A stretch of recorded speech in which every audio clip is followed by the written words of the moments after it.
Pascal Légitimu a eu un coup de cœur pour l'histoire du pâtissier Yassidi Kemeraen, transposée à l'écran dans le film À la belle étoile, coproduit par Jamel Debbouze. Le célèbre inconnu y joue le rôle du propriétaire d'un palace à Monaco qui laisse une chance à un jeune et talentueux homme qui a grandi dans un cadre vraiment difficile. L'enfance, si est d'ailleurs un sujet qui intéresse de beaucoup la star de 63 ans. Il en parle à cœur ouvert dans son interview pour le magazine Closer. Pascal Légitimu estime que 80% des célébrités ont eu une enfance compliquée.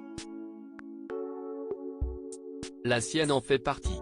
S'il est un enfant de la balle puisqu'il a grandi à Paris dans un milieu artistique, les choses n'étaient pas évidentes pour autant, j'étais triste, mutique, renfermé, amorphe. Seuls les artistes, comme mon père, comédien, et mon cousin, Laurent Voulzy, me semblaient heureux. À l'adolescence, j'ai perdu ma mère, qui était arménienne. Aîné de la fratrie, j'ai composé avec l'absence en développant une carence affective.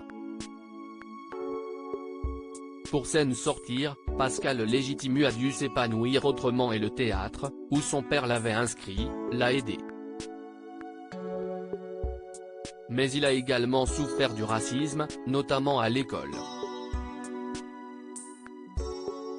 L'humour lui a permis de se forger un caractère tandis que son expérience familiale l'a armé face au milieu du show business. De nature solitaire et discret, il est loin d'être le comique de service une fois que les caméras sont éteintes, je n'ai rien à prouver, je laisse la place aux autres.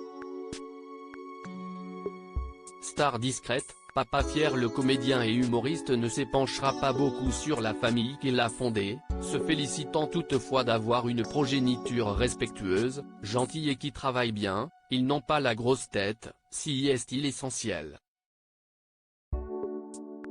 Pour le reste, il préserve son intimité, lui qui partage sa vie avec Adriana Santini, fille de Pierre Santini et directrice du théâtre Marigny, depuis plusieurs années désormais.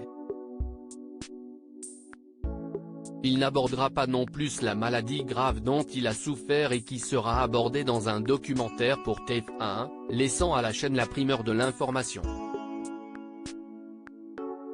Retrouvez l'intégralité de l'interview dans le magazine Closer du 17 février 2023.